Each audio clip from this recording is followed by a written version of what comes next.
hagati yacu na timu yawe ariko kandi ntago bikwiye kuduteranya nk'abantu b'abagabo siko bimeze.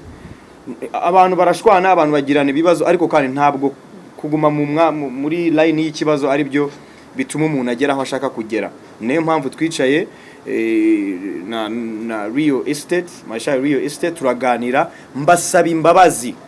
Mubyumve neza ko nasabye imbabazi iyi company.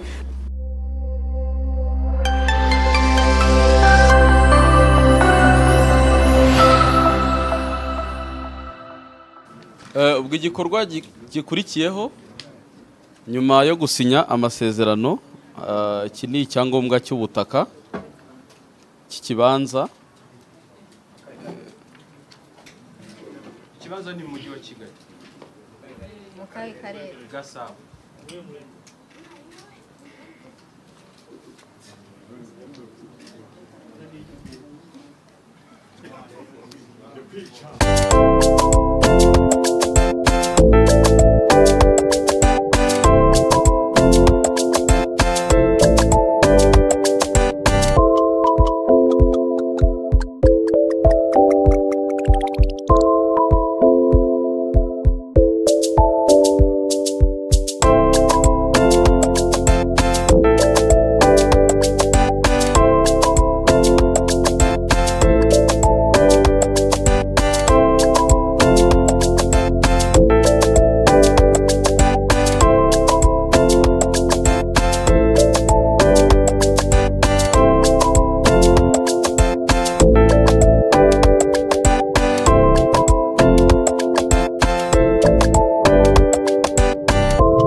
Cheetah Magic.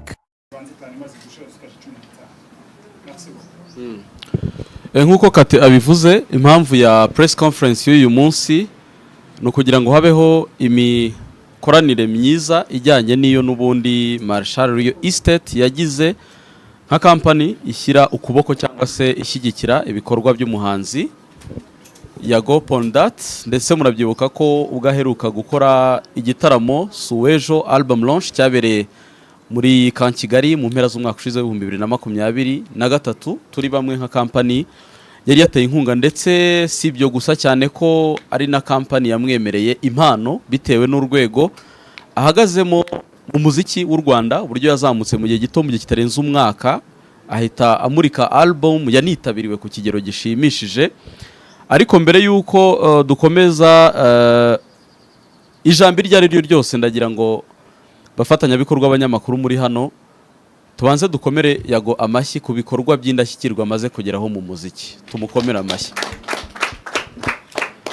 Muri uyu mwanya rero nk'uko yabibwiye, yitwa uje kuvuka Emmanuel, akaba ari we muyobozi w'ikigo cyitwa Marshall Rio Estate Developers hano muri East Africa, ariko by'umwihariko hano mu Rwanda, cyane ko ifite amashami atandukanye ku isi, harimo nayo muri iyi minsi tuzafungura mu bihugu birimo South Africa ndetse na West Africa North. Ibyo wenda tuzatangaza mu minsi iri imbere.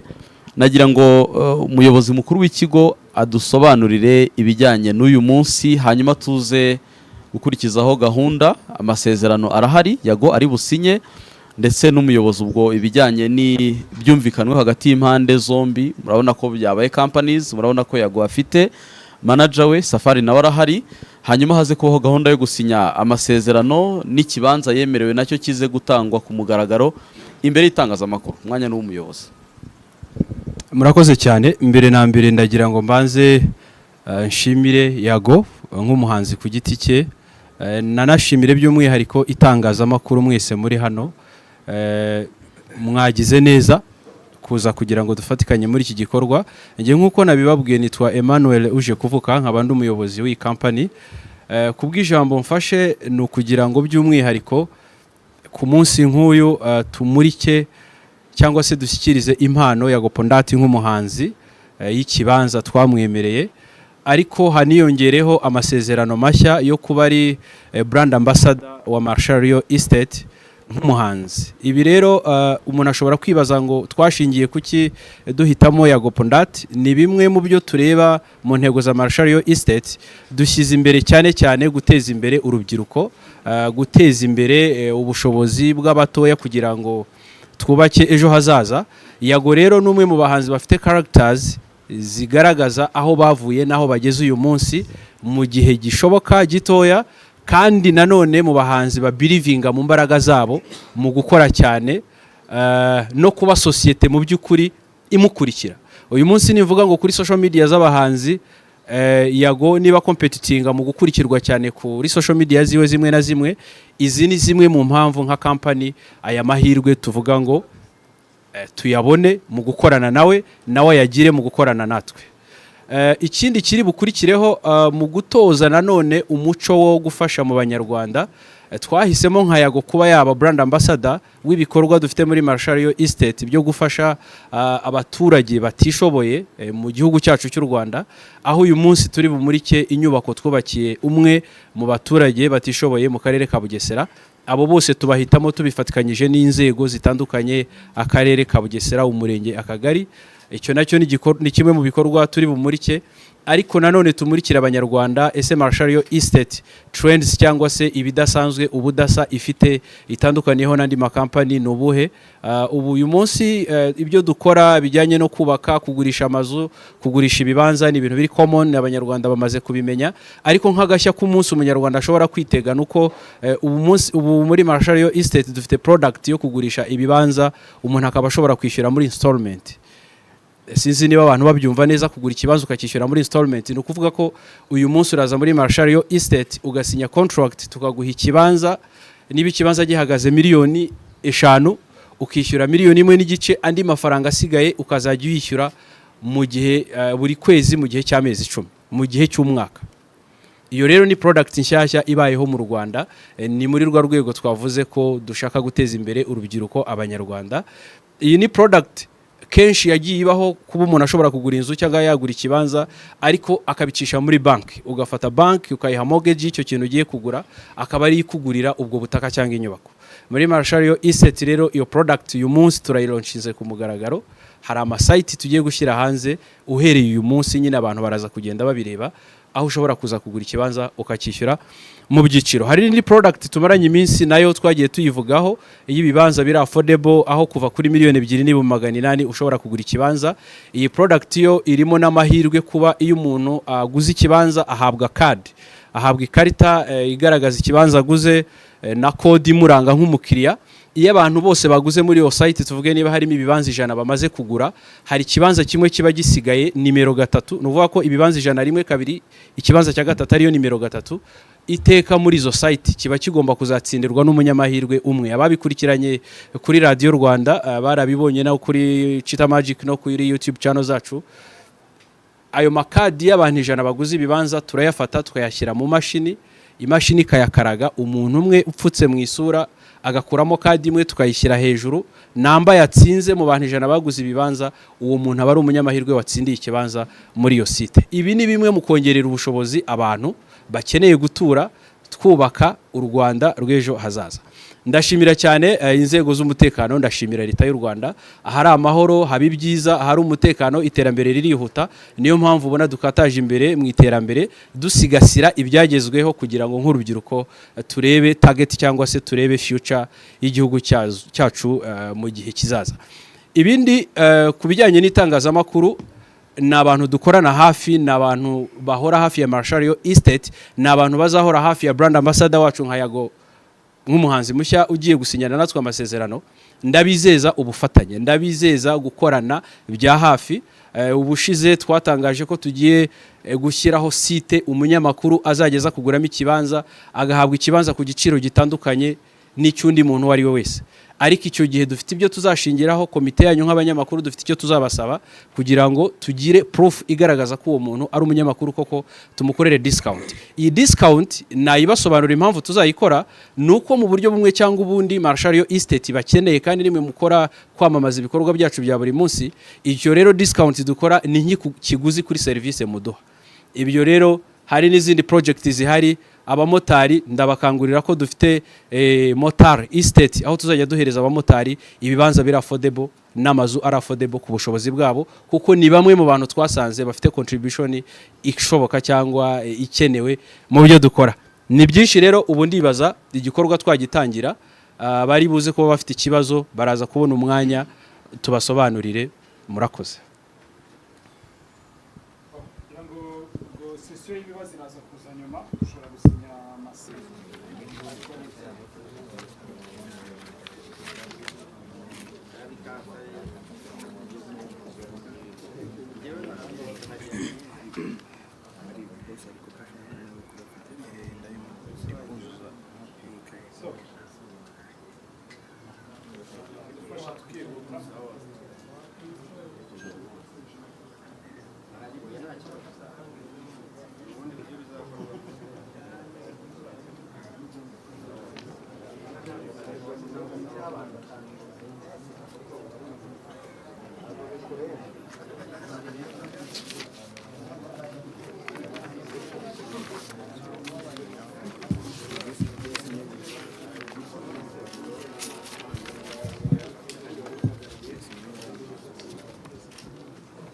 Ngira ngo abantu basinyatire twashyira hano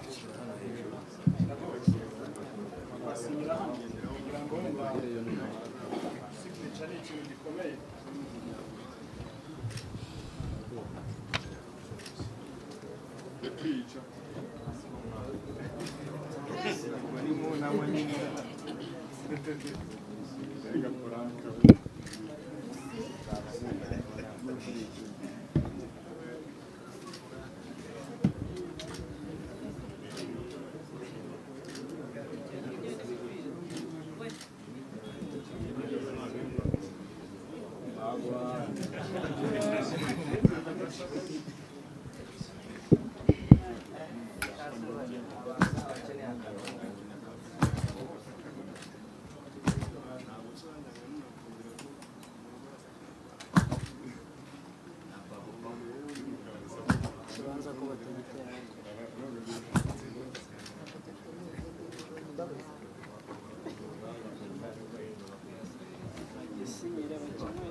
Birabaye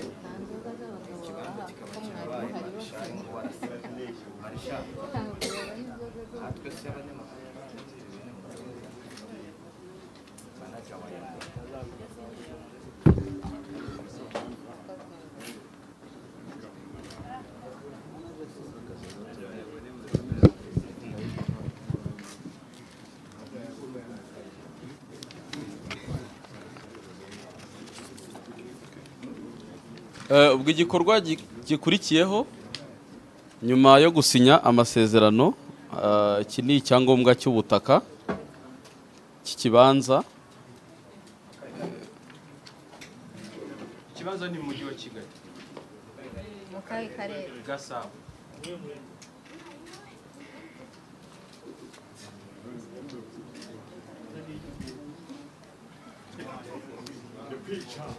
Dukoma amashyi guys.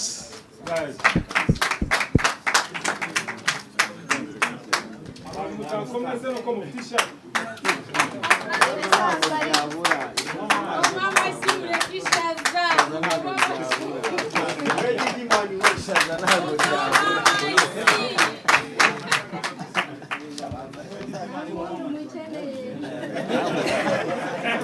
Icyangombwa ni iki guys? Ni muri Gasabo.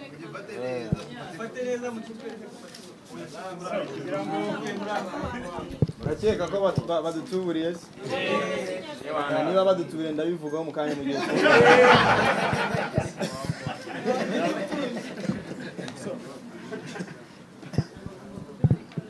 mwakongera mukicara. Iriya ni kopi yacu. So guys, ibibazo turifuza ko tubidirectinga n'ubundi kucyo turi kuganiraho hano kugira ngo ducunguze uburyo umwete. Nuvuga ngo ibintu tuganirira hano ni amasezerano ko tugiye kuva hano, abashoboka tugiye kuva hano kugira ngo muri Nyamata aho tugiye kumurika inzu n'ubundi twubakiye umwe mu batishoboye i Nyamata. Dufite rero iminota mike cyane, buri muntu afite umunota umwe n'igice kugira ngo byorohe. So Jean-Pierre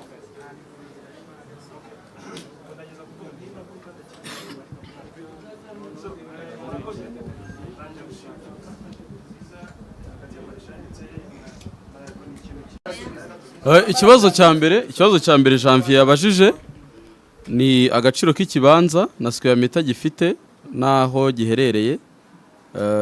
Arabaza ubwo impamvu yagatahawe inzu akaba hawe ikibanza, aho wenda nsubije nuko muri event hemewe ikibanza ntabwo hemewe inzu, ni nacyo aherewe hano.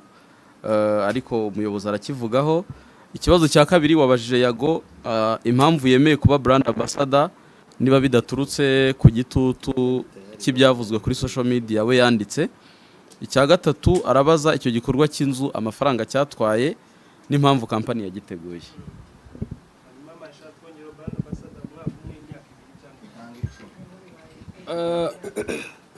Brand ambassador impamvu we twamuhisemo nabivuzeho nabisobanuye. Hanyuma igihe asinye kuba brand ambassador ni igihe cy'amezi 3 angana n'igihembwe ariko avugururwa bitewe n'impamvu. Nkuko nabivuze Yago n'umuhanzi munini, kugira ngo uzamukonvenke asinye contract y'umwaka biragoye. Twe nka company nibyo twifuzaga, ariko we kubera ibyo ateganya ashobora guteganya ko habamo challenges ziyongera, niyo mpamvu twasinye contrat y'imyaka 3. Ariko muri iyo myaka 3 ibyo amezi 3 sorry, muri ibyo tumugenera hariho uburyo bw'amafaranga ahoraho ku kwezi, transport aho yajya mu bikorwa byose bya company nibyo twuzuzagaho aka kanya, n'amatike y'indege ndetse na accommodation mu gihe ibikorwa bya company byaba bigiye mu bindi bihugu dukoreramo. Ku bijyanye n'icyo wabazaga cy'inzu tugiye kumurika agaciro yatwaye, ibi byo ntabwo turi bubitangaza aka kanya kuko ni imibare yagiye ikorwa dufatikanyije n'inzego z'umurenge wa Nyamata, nibo babikurikiranaga. Twe twatangaga amafaranga akaba aribo bakora ibyo bagomba gukora. Ibyo rero tuzabihuriza hamwe nabo mu yindi launch izakorwa y'akarere, kuko akarere nako gafite gahunda yo kuzalaunchinga amazu yose yubatswe, kuko ntabwo ari twe bafatanya bikorwa gusa bubatse, harimo na polisi n'izindi nzego. Ubwo byose bizatangarizwa rimwe. Ikindi waruvuzeho ni ku kijyanye n'ikibanza, nicyo twemeye muri show nk'impano twamugeneye. Navuze ko kiri mu karere ka Gasabo.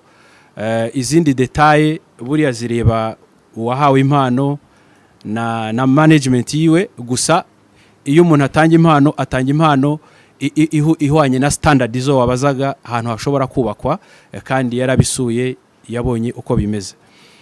Hari ikindi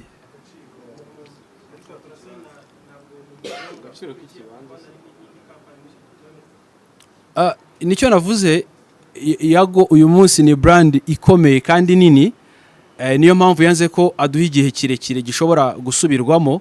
Ibijyanye no kuba yakorana n'andi makampani, hari clause irimo ibigena muri contrat igomba kubahirizwa. Buriya nibigera igihe nabyo nanone itangazamakuru muba muri hafi nk'umuhanzi ashobora kuzabisobanura. Nanone iyo tuvuga agaciro k'ikibanza aka kanya ntabwo dushobora kubigaragaza hano, ariko ikibanza muri Gasabo wahamo umuntu impano ni value iri hejuru ya miliyoni 20. Yego. Nicyo guhingwa nicyo guturwamo nibyo navugaga ko utaho umuntu impano ituje standard, hagomba kuba ari ahantu ho guturwa kuko no umuhanzi ntabwo ari umuhinzi. Yego. Okay, nanjye ibibazo byanjye nabyumvise. Ntago ndi bukoreshe microphone. Nta kibazo ndavuga mu byumve kuko nta nubwo hariho brand yanjye kandi nanjye mfite brand. So turasobanura impamvu. Ngiye rero first of all ndabanza gushimira ubuyobozi bwa Marshall Real Estate, nshimire team yose, nshimire iyi press conference kuba yateguwe, namwe mbashimire itangazamakuru kubera ko mutari hano ntago twaba twiciye hano. Twaba dukora iki ngo twaba turimo kwikirigita tugaseka. Ndabashimiye cyane, mwarakoze n'uyu munsi kandi muracyakora. Icya kabiri rero kubijyanye n'ibibazo Janvier, Dr. Nayubu ku bibazo yarabajije, ngewe niba ndi bubyite igitutu, ntabwo ndi bubyite igitutu kubera ko yavuze ngo ese kuba brand ambassador cyaba ari igitutu naba narokeje cyane narateye kuri company. Ntabwo ariko bimeze. company hari amakosa yakoze ariko nanjye hari amakosa nakoze. Hano niyo mpamvu nababwiye ngo nituze kujya kure y'ukuri, tuze kubwiza abanyarwanda ukuri kuko bino bintu byageze kure. Bamwe baravuga bati ntabwo yarakwiye kuzana ibijyanye n'ikibanza yahawemo impano kuri social media. Tugira n'aba PR abadusubije aribo bacita, bituma nyine bigera kure cyane. Bamwe baravuga bati se ibi ni ibiki, bamwe baravuga ngo ni prank. Ndagira ngo mbivugire imbere y'izi kamera zose ziri hano, ni nyinshi ndimo ndazibona, nta prank nimwe njya nkora. Abantu babyumve neza, mbivugira aha. Umunsi nakoze prank nabwo nzavuga ni nabatayemo, nzavuga ati nabatayemo aga prank, ariko kuri ino shuro nta prank ngiye ndategura ngiye nka Yago ngo vuge ngo ngiye guprankinga abanyarwanda, kubera ko ngiye abantu bankunda nago nzi aho baherereye. Sinzi niba ari abasaza, sinzi niba ari abakecuru, sinzi niba ari urubyiruko, sinzi n'ibyo bakora. Uretse kuba nkiri ikiganiro kuri Yago TV show, abantu bakagenda bakakireba nkabona bakirebye ari benshi, ariko mu by'ukuri nago nzi ngo abo bantu baherereye. Niyo mpamvu nafashe umwanzuro uvuga ngo sinzigera mbabeshya, kuko nimbabeshya nzaba ndimo kubeshya amarangamutima yabo. Niyo mpamvu nyeka ko abantu banje kuri Yago TV show bari connected nanjye. Niyo mpamvu banshyizeho igitutu ahubwo aribo bakajya bati garuka mu biganiro, garuka kuri Yago TV show tukubone. Kubera iki? Ntabwo ngiye ngira ibintu bya prank kabisa. Ibyo bintu mubimenye, umunsi nayigize nshobora no kuzivamo ngiye nkahita mbarabura ati yari prank, nkaba nkivamo ngewe nkivamo. So rero nta prank yari irimo, hari amakosa company yakoze, nanjye hari amakosa nakoze. Ari nayo mpamvu ntangiye mvuga ngo ndashimira company baranyegereye, turaganira nk'abantu b'abagabo, barambwira bati Yago hari amakosa, hari misunderstanding zabayemo hagati yacu na team yawe, ariko kandi ntago bikwiye kuduteranya nk'abantu b'abagabo. Siko bimeze, abantu barashwana, abantu bagirana ibibazo, ariko kandi ntabwo kuguma muri line y'ikibazo ari byo bituma umuntu agera aho ashaka kugera. Niyo mpamvu twicaye na Rio Estate, Marshall Rio Estate, turaganira, mbasaba imbabazi. Mubyumve neza ko nasabye imbabazi iyi company, nabo banyereka amakosa bakoze, nabo bansaba imbabazi. Twiyemeza gukorana mu buryo kugira ngo abanyarwanda babone ko nta kibazo kiri hagati yanjye na Marshall Rio Estate, ndetse kandi nta n'ikibazo kiri hagati ya company ye ndetse na Yago TV show. Kubera iki? Kubera ko uko byamera kose gushyira hamwe byatugeza kure ugenje no gushwana. Kuba nashwana na Marshall, wenda company ikabigenderamo, ikagira reputation imbi, ikagira izina ribi mu bantu, kandi hari abantu bamaze guhabwa ibyabo neza, ntabwo bivuze ko dukwiye kuguma muri uwo murongo. Nasabye imbabazi nka Yago TV show, nsabye imbabazi nka Yago Pondat, nabo banyereka amakosa yabo, kandi kuko nabo barayabonaga ko hari habayemo misunderstanding, nabo baca bugufi dusabana imbabazi. Ni nayo mpamvu uyu munsi mutubonye hano kuri pano kubijyanye none n'imikoranire. Ni nayo mpamvu nifuzaga kubanza kuvuga gusobanura kuri ako kantu, kugira ngo nundi muntu ufite ikibazo kubijyanye nuko twaje guhuza, bamwe bakaza kuvuga bati wenda ni prank, Yago ari muri prank kubw'indirimbo ye. Nje ntago njya nkora prank kugira ngo nsohore indirimbo, no. Mfite imiziki myinshi ku buryo ndamutse nkora prank ngo sohore imiziki, ntabwo ubuse izo mbaraga se nazikura. Ntabwo izo mbaraga nazibona ngo mbanze ngo ngiraga prank ngo then nshyireho umuziki. Ntabwo ibyo bintu mbigira kabisa. Abakunda ibikorwa byanjye ndabubaha, baba ari benshi baba ari bakeya. I don't complain. Naranabiririmbye mu ndimbo yitwa Amashaga, ndavuga ngo nyuzwe naho ndi sindeba iby'abandi. I see some future on me. Sinshaka guprovinga abantu bapinga ibyo nkora. No. I'm not complaining. Ntabwo nshaka guprovinga abantu ngo babone ko ndi umustari, babone ko ndi umuhanzi urimba neza. No. Nsohora umuziki kubera ko wabonetse. Iyo umuziki utaraboneka ntabwo ngusohora. Iyo ikiganiro cyabonetse nkibatamo. Bivuga ngo ngiye akazi kabonetse ndagatanga, ntabwo ngatanga ngendeye ngo nagombaga kubanza ngo kubeshya abanyarwanda ngo kugira ngo baze kureba ibyo nasohoye. Rero umusaza Janvier ndetse n'undi muntu ufite icyo kibazo, ntabwo ari igitutu nashyize kuri company, kubera ko Marshall turaziranye tuziranye guhera 2016 niba ntibeshye, akiri mu mishinga yo gukora umuziki. 2017 hari umushinga twahuriyemo wagombaga kumuhuza we na Eddie Kenzo from Uganda. Turaziranye ku buryo nareyizinze issue y'ikibanza, ariko mu by'ukuri na amakosa nakoze nk'uko nanjye nabyemeye ko hari amakosa nagiye nkora. Ni nayo mpamvu kano kanya turi kumwe hano n'itangazamakuru. Hanyuma ku kindi kibazo wabajije ni management ku mikoranire yanjye uyu mugabo yitwa Safari Agaba. Is a big champion, is a big heavyweight, is a big man. I call him a big man because he's the one who supported me. I met him when I was very stressed, when I was very distracted. Aranyumva amba hafi mu gihe cyo gutegura concert yanjye. Uyu niwe wishyuye amafaranga ya mbere yo kujya Camp Kigali. Uyu mupapa mubona hano yitwa Safari. Impamvu mwita big champion nuko yakoze ibintu ntigeze nkorerwa n'undi muntu kuva igihe cyose ninjire muri music industry, kuva igihe ninjire muri journalism, kuva igihe ninjire muri Kigali. Nta wundi muntu wari wakangiriye impuhwe nta kintu nshakaho. Hari abangiraga impuhwe bashaka kuntama, ariko uyu mugabo yangiriye impuhwe yishyura amafaranga ya mbere nishyuye venue ya Camp Kigali ahabera igitaramo. Abenshi mwari muhari, mwarakoze cyane kunshyigikira. Uyu mugabo niwe wayishyuye, kandi ntabwo yayishyuye angurije. Yarambwiye ati I've been following you since day one. Umuryango wanjye ugukunda, bakureba, bakunda ibiganiro byawe. Afite abana bakuru, afite n'umujene ugiye gukora ubukwe ejo, ahubwo ngira ngaraza kugira akanya ko kuza kubatumira bazashobora bazahagere. Rero uyu mugabo dukorana mu buryo bwa kivandimwe kuruta inyandiko n'impapuro, kubera ko ibyo yamfashije mbere yuko twinjira mu mpapuro biruta ibyajya mu mpapuro. Kuko icyizere yangiriye, akangirira icyizere tutari dusanzwe tuziranye, tutari dusanzwe turi inshuti, tutaganira, akavuga ati ngiye nkunda ibyo ukora, niyemeje kugushyigikira. Uyu munsi rero mufata nka mukuru wanjye kuko aranduta, mufata nka brother wanjye, nkamufata nka papa wa hano i Kigali kuko mfite umubyeyi wimbyara, ariko uyu muntu yambereye papa kuko nahise niyo bavuga ko nanjye ndi papa we. Rero nanjye mfite papa wanjye ni Kigali. Hanyuma dukorana mu buryo bwa nakwita ubwa partnership, ariko iri deep, irimo brotherhood more than business, more than money, more than feelings. Twebwe we are brothers.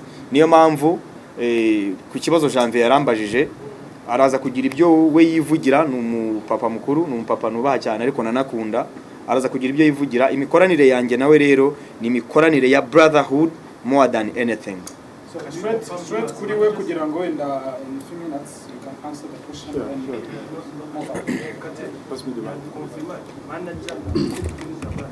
Manager business Ni manager muri business ya Ni ukuntu mubanye gishitsi.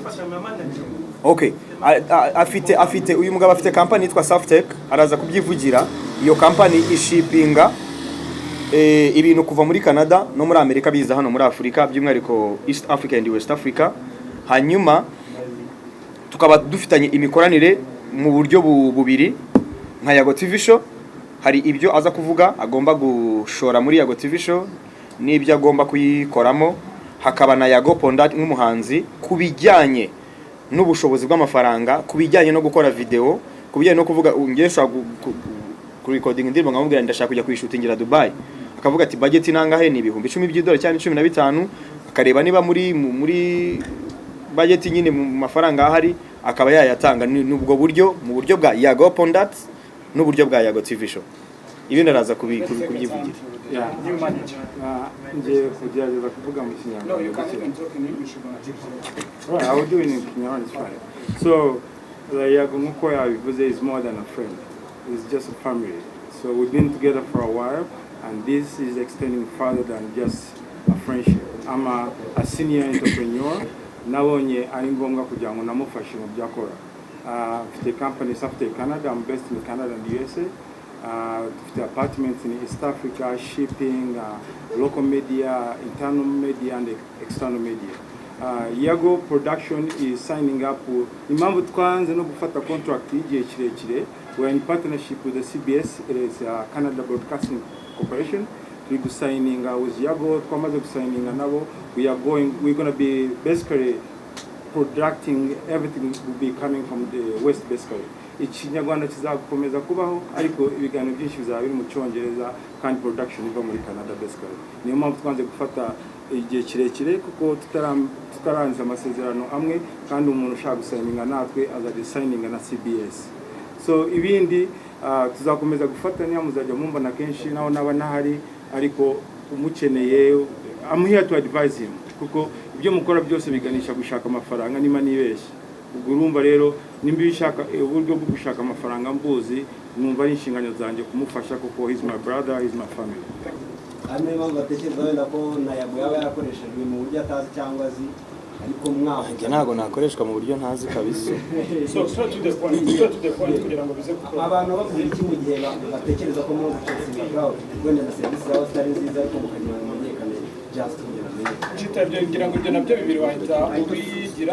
hari ibibazo maze kwandika yahita asubiriza hano kugira ngo dukoreshe neza igihe press conference isigaje iminota 13 ndasaba ko abasigaye bose babariza hamwe kugira ngo yabona amashari bazo barebe oya tubarize rimwe kugira ngo dukoreshe neza management tugiye kuri ya uyu press conference. Murakoze cyane, nitwa Wireless umunyamakuru kuri TV1. Ndabanza gushimira kampani ya Marshall Real Estate ndetse na Yago Conduct. Hazibana zitakumanya amahoro. Byanze bikunze mwagiranye ikibazo ariko muri abagabo ko mwagikemuye ndabashimira ngewe ku giti cyanjye.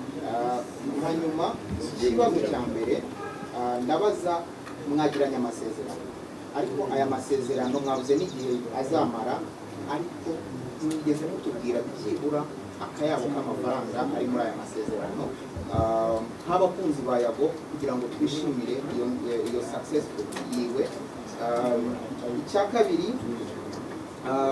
kabiri Yago hari abantu bamubonye mu yindi sura mu by'ukuri kandi yari arimo araharanira ibyo yemerewe nk'uko yabivuze hari ikosa yakoze ariko namwe hari ikosa mwakoze ariko ndasitretinga kuri Yago niki ari bubwire ba bantu bamufashe uko atari niki ari bubabwire kugira ngo bamugarurire ya sura yiwe. Icya nyuma hari tombora mwavuze mugira nka Marshall ntabwo twari tuyizi bamwe muri twebwe nk'abafite igitekerezo ntabwo ari itegeko ese iyo tombora ihereye ku banyamakuru tugatombora icyo kibanza mwaba muyishyize ku mugaragaro. Murakoze cyane. uyu nguyu ukurikira then conduct. Yes, nitwa Emini Yawe ndi umunyamakuru wa Dynamic Show ndetse na Isro FM. Ikibazo cya mbere mbaza ndakibaza Chita Magic. Chita Marshall bapostinze Yago yapostinze yuko Marshall yigeze mu kibanza cye nyuma uza gushyiraho ari amagambo Yago aragusubiza.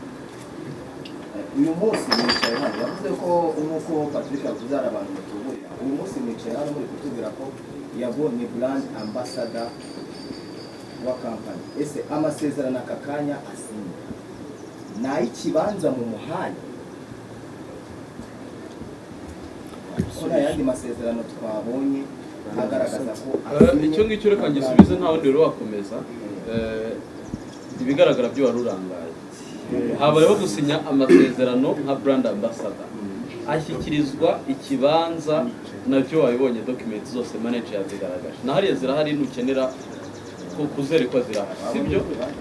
Ikindi warubajije icyo mise nyigusubiza kugira n'abandi bataza kubaza ntabwo ibyabaye kuri tweets mwabonye cyangwa se kuri X bishingiye kuri ngewe na Yago bishingiye kuri business abari kubihuza na Chita Magic cyangwa Yago TV show ibyo ntabwo bihuriye. Kugira n'undi muntu uza kubibaza we nabyo musubije nta hantu na hamwe bihuriye. Ibya business za Chita n'iza Yago ntaho bihuriye ahubwo ni Yago Conduct nk'umuhanzi ndetse na Marshall Real Estate kandi ni ikigo nkoramo wenda ibindi abantu babimenye byo muri iyi company mu byo nkora ni ibijyanye n'itangazamakuru cyangwa se communication ntabwo ngewe nshinzwe sales ntaho mpurira n'amafaranga y'abakiriya cyangwa n'ibindi byose ndimo nk'umuntu uvuga company mu itangazamakuru nk'uko nicaye aha hanyuma ibijyanye na payment z'abakiriya cyangwa ibyangombwa byabo iyo ntaho mpurira nabyo mu nshingano. Hari undi wabashije kugira ngo dusubire inyuma Reka mubaze kuri icyo ngicyo. Yego Nimba uvugira kampani PR yayo kandi Marshall Real Estate yarakoranye na Yago mu gitaramo kuva bitangiye kugeza birangiye kugeza ubu bakaba batarazi yuko ikorera. none se reka gusubize ikibazo wenda ubashije nacyo kiragaragaza ko ushobora kwenda utakurikiye.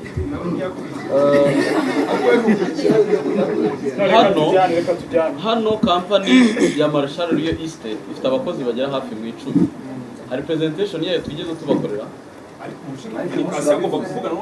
bantu usubize ibyo nkubajije hari presentation y'abakozi twabakoreye none se the big man uri hano manager wa Yago yigeze abereka komite ya business hano ntabwo ndabasubiza kuko impamvu ngende gusubiza hano ntabwo turi kubazanya one by one urakenera ko dukora umwe umwe turabyikora biragaragara ko muri kubaza ibibazo mutakurikiye ikiganiro cy'ibyo Yago yavuze n'ibyo manager we yavuze ndetse n'umuyobozi wayo kozi yacu ishobora kuba imaze icyumweru ibayeho cyangwa ukwezi ibayeho cyangwa abiri ibayeho ariko kandi mwibuke ko ikintu gitumye turi hano ari icyiza sibyo ra ni icyiza ni ukuba brand ambassador wa Marshall Rio Estate ni ugukorana bya hafi na company sibyo kubyo nanditse ngewe postinga birananditse kuri Twitter mbonero nanze kubisiba kugira ngo hatazagira vuga ngo iki ndashaka kubikuraho nyuma yuko ibi byose bibaye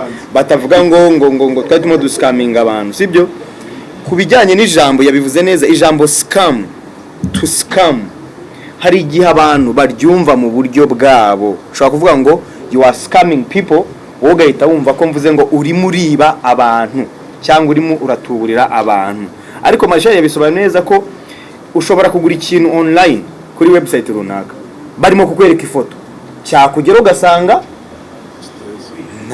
ntabwo cyari niba ari akameza wabonaga ari karekare utubona ni kagufi cyane sana bati none se ifoto nabonaga hari kuri website kwitandukanye ni na product ingezeho so ijambo scam kugira ngo ndikoreshe mu byivuge ko narapostinze citara ara replyinga ndongera nibwo ijambo scam ryaje kitamaze gusubiza impamvu rero ryaje nkimara gupostinga iriya post nakiriye message z'umujama niba ntago sindi buvuga izina rye uri muri leta z'umwe za Amerika arambwira ati abo bantu nanjye nakoranye nabo ariko ntabwo mubanze mutega amatwi mwumve ntabwo baruzuza uburyo twakoranye ntabwo baruzi ibisabwa ndangije mu gusubiza Chita nari mfite message anyereka ko n'ikirego cye ngo yamaze ngo kugitambutsa uwo muntu ariko nyuma naje kwerekwa mu by'umwereza nyuma maze kwegera company maze kuyisaba imbabazi nayo imaze konsaba imbabazi banyereka amakosa bankoreye nanjye maze kubereka yo nabakoreye banyeretse uburyo bwose bakoranyemo n'uwo mukiriya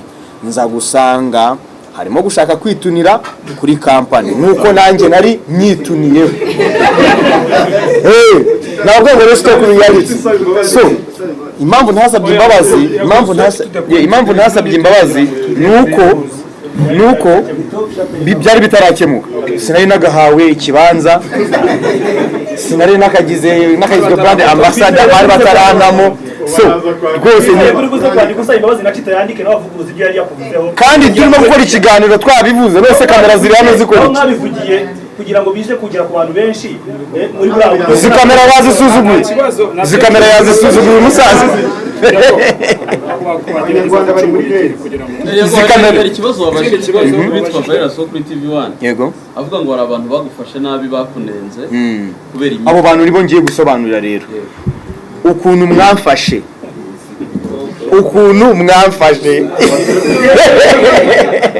kiriya gihe mwese kamera nzajya ngenda gutya ukuntu mwamfashe na microphone hano zirari ukuntu mwamfashe muhite mubisimbuza uko mugiye kumfata byararangiye twasabanye imbabazi kandi guca bugufi ugasaba imbabazi ni ikimenyetso kindi cy'urukundo kandi ikimenyetso cy'ubugabo nasabye imbabazi company nabo banyereka amakosa bagize nabo bansaba imbabazi uyu munsi turi mu gikorwa cyiza mureke twishimire igikorwa cyiza kuruta ibibi byatambutse uretse gato usubize ibya Pondit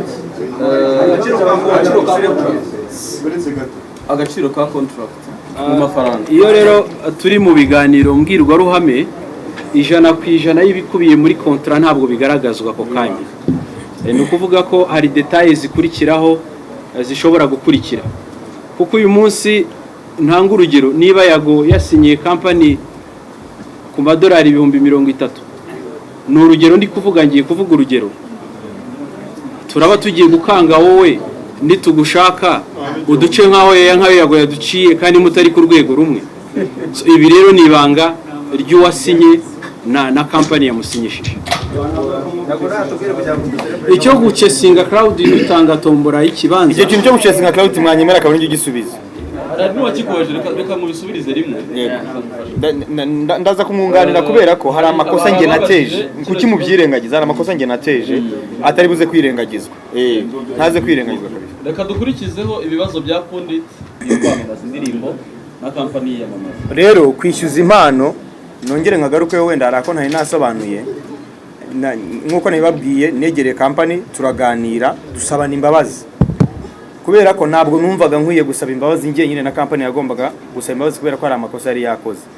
Iyo mpano muvuga ko ntagombaga kwishyuza yakorewe press conference haranamamaza habamo igikorwa cyo kwamamaza. Murabizi ko kwamamaza bihenda, ubwo bibaye ngombwa ko mbabwira utuntu twanteye gukora kariya gatweet siku kugira ngo tubone n'udutitiri nkahita mbatamo. Sasa kampani mwibuka ko yaje muri press conference yari ifiteho banner. Kampani yaje mu gitaramo izamuka kuri stage itanga ikibanza, hari abantu bahise bayizera bagati iyi kampani ni fresh kandi koko ni nabyo bafite abantu bamaze gukorana nabo kandi mu buryo bwiza bahita bayoboka kampani. Sasa nanjye nashyizemo kari akantu kugira ngo kampani yikangemo ariko bavuge bati VP kuki umuntu utamuha ikibanza kubera ko baramamaje kandi kwamamaza birahenda.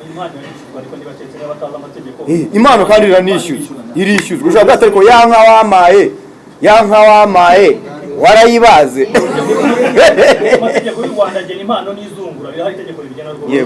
So ku bijyanye no kuvuga ngo twari dusikaminga cyangwa ngo twari tuma dutwikira nabibabwiye nyitangira ntabwo ngira ibintu byo gutwikira imiziki yanjye. Iyo nza kuba mbigira nari kuba narabikoze n'uyu munsi mba nyibikora. Ibyo byo mubimenye ntabwo ari ugutwikira indirimbo. Hari ikindi cyane tujya kwa manager hari ikibazo cya Frank ubwo na kampani iragisobanura ubwo tukiri aho ngaho kampani gisubize muri ayo masegonda make. Hari n'ubabaje n'icyatombora niba idahera ku banyamakuru uhereye ku bari hano. Ikijyanye na prank twagisubije ko atari prank. Buri wese buri muntu afite uburenganzira bwo kwibutsa ku kintu runaka, n'uwibutswa nawe afite uburenganzira bwo kwibuka ko bamwibukije agakora ikigomba gukora. Ibi rero ni umuco ugomba kuturanga twese. Ibijyanye na tombora hari uwabazaga ngo ese kuki dukoresha ibibanza aho gutanga amafaranga. Dukoresha ibibanza kubera ko ariyo product ducuruza, nicyo duheraho. Ibijyanye rero na tombora kuba yahera mu banyamakuru uwabivuze yagize neza, natwe twabihaye umugisha buriya turabiha gahunda y'uburyo bizakorwa kugira ngo bigende uko mubyifuza.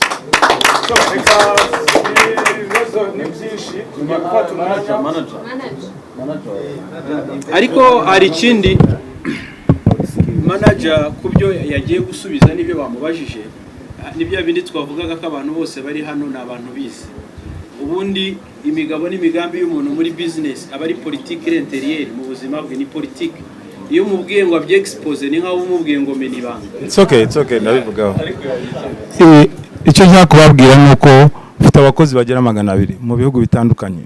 Ndetse n'ikimenyimenyi negesa abakozi banje bose ku commentinga kuri iki kiganiro kujya mu birebere.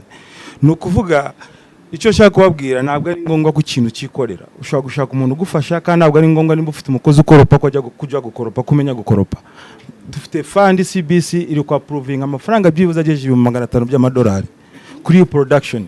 No kuvuga production za Yago zose zaba ziva Canada. Rumva rero ntabwo ari ikibazo ngiye ko ngomba kumenya uko bacyana kamera. Hari team ibishinzwe n'amafaranga agenewe kwishura abo bantu. Sawa. Ikijyanye n'uko washoye mu muziki cyangwa muri Njewe nashoye ubushuti muri Yago. Biba ngombwa kumufasha mu byo numva byose bishobose kuko Yago ni Drake wejo kuko ndabizi.